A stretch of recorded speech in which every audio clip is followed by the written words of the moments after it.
Hey friends of the blend, welcome to another episode of Board Game Blender. Conflict in games is used for all sorts of things, whether determining who wins the entire game down to just who gets that extra piece of gold at the end of the round. For me, the way that conflict is used most effectively and most enjoyably is when it adds to the story, when it doesn't just happen because of the story or as a part of it, but it actually adds to the narrative itself.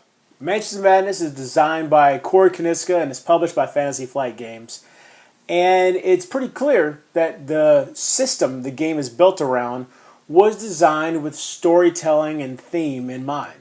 Now the game is for 2 to 5 players, with one player playing the keeper who controls the monsters and reads off the events that occur and that sort of thing. And the rest of the players playing investigators in the 1920s trying to unravel some sort of Lovecraftian mystery. Each scenario starts with a backstory, explaining why investigators have come to this ominous place.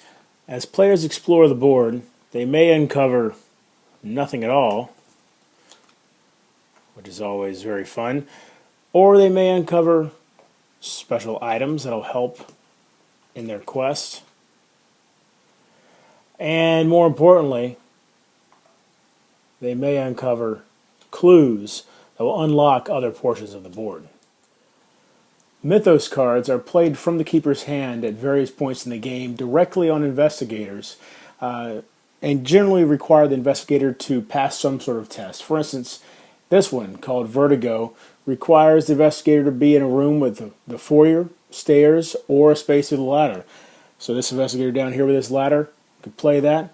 And you can see they have to take a willpower test, and if they fail, they take 1 damage. Since the Mythos cards are situationally dependent, keeper or the investigator has to be in the basement, or has to be on a stairway, or has to be in a graveyard with a monster, or whatever it is. The flavor text always makes perfect sense to whatever's going on in that particular situation. Conflict can also be found simply by exploring a room. Maybe you have a power failure. The lights in this room refuse to turn on. Either rewire the primitive electrical system in this room or stumble around in the dark. But my absolute favorite way this game interjects theme into the gameplay and story of this game is through combat. Let's say Michael McGlynn is going to be fighting this axe-wielding maniac right here. Well, what do? You go down to this deck. The keeper draws a card. Right off the top here, we got ranged weapon, and that's what Michael's using, his Tommy gun over there.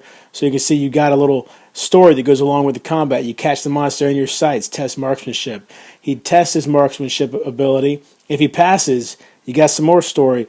The shot punctures its lung, deal weapon damage +2. Or if you fail, your shot grazes its shoulder, alerting it of your presence. Deal 1 damage. If you've never had the opportunity to play Mansions of Madness, I highly recommend you at least play it one time, just to get a feel for the rich narrative that every part of this game brings to the table.